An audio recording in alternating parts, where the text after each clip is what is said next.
guess what? This is going to be the least scientific home theater speaker package review ever. And not because these speakers are bad. On the contrary, they're pretty amazing. It's just that I didn't do my part. I didn't set these up properly. I didn't allow these speakers to shine in the most ideal scenario. And I'm not going to. I have complained at length about the built-in in our family room. The built-in houses our TV, speakers, books, and a fireplace. It's just the worst. I hate the thing. A brief rundown. The built-in was here when we bought the house, and it was sort of a standout feature wall in the family room, and we thought it was a nice thing. But whoever built it wired up the room for 7-channel sound and then just enclosed all the wiring with the built-in and made no provisions for changing things out in the future. None of the wires were labeled, and if you were to try to get to any of the cables or the plug outlet behind the built-in, you would have to access it through a small opening inside a cabinet that you could maybe just sneak an arm in, and it'd be better if you were Manute Bol and you had really long arms, or you'd have to be a small child. I don't know why they did it. It's one of the worst things. Internet comes through cable, which is in a port behind the fireplace on that same wall. And if you want to access any of that stuff, you have to yank out the fireplace and maybe you'll get to it. But every time we've yanked out the fireplace, something goes wrong, like the fireplace doesn't work. The whole thing sucks. I really, really hate it. The worst thing about the built-in is that it's shallow in depth, and that makes finding speakers to fit in that built-in really difficult. The smallest speakers I have are the Q Acoustics 3020i, and those are on the large side of things for the built-in. They barely fit. The shallow depth also forced me to source a shallow depth receiver. My video, Where the Heck Are the Small AV Receivers, chronicled that whole debacle. In any case, I netted out on the Sony STR790. It's a shallow depth AV receiver. It does the job. It's okay. It's not the greatest thing.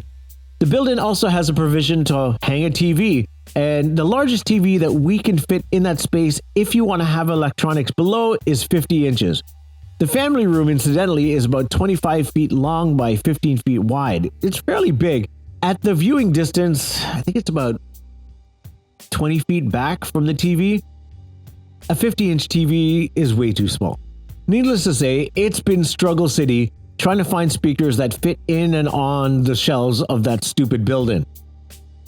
I spent countless hours online Googling speakers that would fit. My search terms were small, shallow depth speakers in white. And I was able to find some things, but not a lot.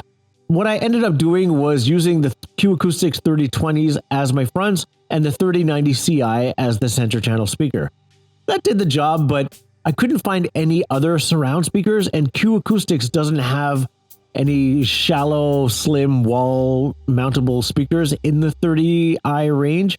They have smaller bookshelves, but those are still fairly deep, and I don't feel good about wall mounting bookshelf speakers. They just, I don't know, for some reason, I feel like they would just fall off the walls, and it's not what I'm looking for. And then my editor mentioned Aperionaudio for a review. And when I contacted Aperionaudio, they mentioned their Novus line of speakers. And when I took a look at them, I was floored. I mean, these speakers didn't show up in my search at all. And so maybe they need to fix their SEO or something. But these speakers seem perfect. And at first, Aperion was like, hey, we have floor standers, bookshelves, and we really think the floor standard would work. But I was like, could I get the bookshelves? Because the bookshelves were the big standout for me. They were exactly what I was looking for. Aperion was kind enough to go through their lineup with me and help me figure out what I could use ideally for my setup. They have a full range of speaker sizes in the Novus line, from floor standers to bookshelves and surround options. Since all of the wiring in our building is existing and fixed, I went with a simple 7.1 setup consisting of the N5B bookshelves, the NSC 3-way center channel, the N65R slim satellite on-wall for rear duties, and the A5 Atmos immersive reflective height module speaker, All of the speakers are finished in their off-white. The finish is sleek and elegant, and the cabinets feature curved tops for a distinct appearance. All of the speakers feature magnetic grills, gold-plated binding posts, and a cool tweeter adjustment feature where you choose the standard voicing or a -3 decibel setting for a more mellow treble response. The bookshelves were immediately a standout for me. A diminutive, shallow-depth front-ported speaker. It is sized 7.1 inches wide by 11.8 inches high by 7.9 inches deep. It features a 5.25-inch aramid fiber cone driver with a 1-inch silk dome tweeter. The tweeters are surrounded by an aluminum faceplate and a metal grill. The woofers have a rubber surround that conceals the mounting screws. The slotted reflex port is on the bottom and reduces air leak and increases bass output. Frequency response is 45 Hz to 35 kHz. Impedance is 4 ohms, and sensitivity is rated at 85 decibels.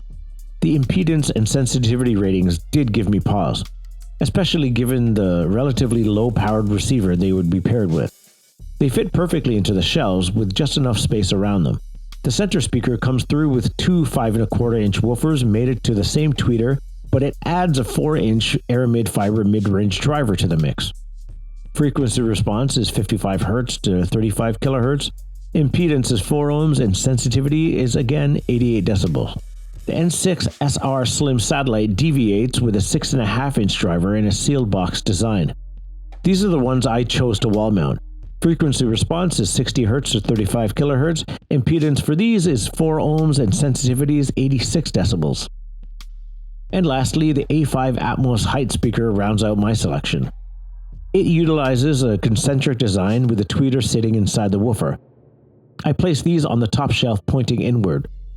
Frequency response is 90 Hz to 30 kHz. Impedance is 6 ohms and sensitivity is 87 decibels. The connected equipment is an Apple TV 4K, a non-4K 50-inch TV, the Sony SDR790, and a Q Acoustics QB12 sub connected with the SVS SoundPath. Usually, I'm tasked with setting these speakers up in a very favorable position so I can get the best out of these speakers and do my review based on all of that. But selfishly, I had no plans to do that at all. The size of the bookshelf fits perfectly on the bottom shelf just above the cabinets. It sits just about ear height and it's amazing. The center speaker is set up in the least ideal position. It is atop the, I guess, what do you call it? It's on top of the fireplace, mantle of the fireplace, just below the TV, next to the AV receiver, shoved into that build-in. It's about 5 feet off the ground, and the front baffle of the speaker has a slight upward angle, so that is to align the tweeter and the bass drivers so they're a bit more seamless. But it gives the impression that maybe it's slightly up firing, where if you had them on like a media stand in front of you, just a few feet in front of you, it'd be like projecting up towards your ears. Now it's just projecting up towards the ceiling. And it's, again, 20 feet in front of me, sitting higher than the bookshelf speakers. It's the least ideal position. The other speakers are the slim surrounds, and I have them on the back wall up close to the ceiling because that's where the wires came in, and I tried to yank on them, and there was no give. That's about as far as they're going to go. I did look into potentially hacking so you can like extend speaker wire and have the speakers lower, but the height speakers or the Atmos module speakers, they sit way up top, and I have them just tilted onto their sides, kind of into the living room. And that's how I have everything set up. The wires in this stupid building aren't labeled at all. And so I had to just give it a go and try to set it up and try to get it right however I could. And somehow I got it set up perfectly the first time. It's friggin' great. I absolutely love it. I'm actually a bit blown away by how good the speaker package sounds in our room. I was concerned about the impedance and the sensitivity of these speakers, and that's really a non-issue. Like, I don't notice any distortion or any power loss on these speakers. Everything sounds really, really good, and the receiver is able to power these no problem. The only tweaks I do make are to the subwoofer. On some days, it feels like it dominates things, and on other days, it just needs a boost. So I just reach out behind the couch and just augment the volume up or down, and I'm off to the races. The family room is the most used room in our house. It's where our kids go to watch TV and veg out. And so we watch a lot of Teen Titans Go, a lot of Barbie, a lot of SpongeBob SquarePants, and a lot of Pokemon. I hate Pokemon. I do get the feeling that a more robust amplifier would be able to squeeze out more performance from these speakers. I have the Aperionaudio Energy 7-channel power amplifier on hand, but there's no way that beast is going to fit into the building. I also have the Marantz Cinema 70, and I had illusions of sticking that receiver into this building and just replacing the Sony, but that doesn't quite fit either, so I'm a little SOL here. And the Sony doesn't have pre-outs on any of the channels, so adding an external integrated amplifier, not happening. On a day-to-day listening basis, these speakers perform really, really well. Dialogue is always exceptionally clear, and the soundstage feels full and immersive. And at times, my wife and I have to ask the kids to turn down the TV because it's hard to carry on a conversation in the adjoining kitchen. Into the Spider-Verse 1 and 2, the intro for the first movie is one of my favorite movie intros ever. Just like the sound of it is just amazing. And both of these movies feature a ton of effects and play well with a multi-channel system.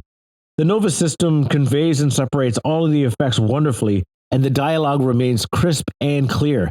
And never once did I hear any audible distortion, even when I had this turned up really, really loud. Interstellar, one of my favorite movies to test a home theater package with. It has a little bit of everything, quiet moments, and then big explosive scenes.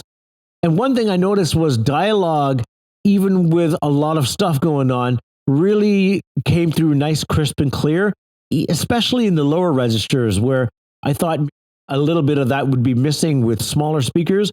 All of that came nice and clear. And when things really kicked in and things were exploding or going through wormholes, I was treated to a nice, big, large soundstage. I just wish that I had a bigger TV. And because we're using an Apple TV, we have access to Spotify. And because my daughter's 8, she has her own playlist on Spotify, which is mostly Taylor Swift. She's a bit of a Swiftie. So I engage the amplifier into multi-channel stereo, and we create a dance party in our living room. And my daughter Winnie just does cartwheels and dances around, and it's tons of fun. You could use a 2-channel mode, but given the size of our living room and the speakers in play, it makes more sense to engage all of the speakers versus 2-channel because it would just sound better. For my purposes, there's a track by Rhyming in Fives called Glimmer.